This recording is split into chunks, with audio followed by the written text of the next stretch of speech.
हे friends, welcome back to my channel.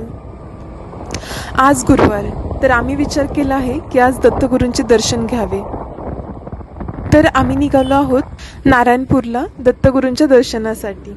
तर हे नारायणपूर कुठे आलं तर हे आहे पुरंदर किल्ल्याच्या पायथ्याशी, म्हणजे पुण्यातील हडपसरपासून अंदाजे 30 किलोमीटर आहे.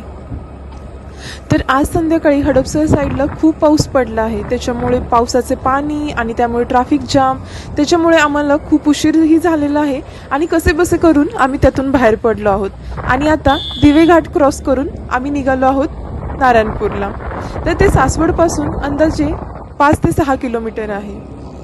तिथे श्री गुरूंचे एकमुखी हे दत्त मंदिर आहे.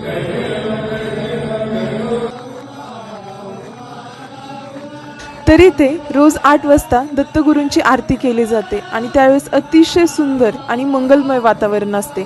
तर या 8च्या आरतीला पोहोचण्यासाठी आम्ही घाईघाईने निघालो होतो आणि आता आम्ही पोहोचलो आहोत नारायणपूरमध्ये दत्त मंदिरामध्ये. तर आता आरतीची वेळ झाल्यामुळे सर्वांना खाली बसवण्यात आलेले होते व आता आरती सुरू झाली. आणि नंतर आरती संपल्यानंतर दत्तगुरूंच्या पालखीचे ही मंदिराला प्रदक्षिणा घातली जाते. आरती झाल्यानंतर काही काळासाठी गाभाऱ्याचा दरवाजा हा बंद केला जातो. तोपर्यंत आम्ही पुढे जाऊन नंतर गाभाऱ्याचा दरवाजा उघडल्यानंतर आम्ही दत्तगुरूंचे दर्शन घेतले. येथे दत्तगुरूंची सुंदर मनमोहक अशी मूर्ती स्थापन केलेली आहे, ज्याच्याकडे पाहूनच तुमचे मन पूर्ण असे शांत होऊन जाईल. यानंतर गेलो आम्ही नारायणेश्वराचे दर्शन घ्यायला, जे अगदी दत्त मंदिराला लागूनच आहे. येथे स्वयंभू शिवलिंग स्थापन केलेले आहे. हे अतिशय पुरातन यादवकालीन मंदिर आहे. येथे अनेक दगडी खांब आहेत व अतिशय सुंदर असे कोरीव काम केलेलेही तुम्हाला पाहायला भेटेल. यानंतर परत आम्ही दत्त मंदिरामध्ये आलो आणि त्यावेळेस पाहिले की पालखीच्या समोर सर्व भाविक हे अतिशय मंत्रमुग्ध होऊन, अतिशय मग्न होऊन हे टाळ वाजवत छान असे नृत्य करत होते.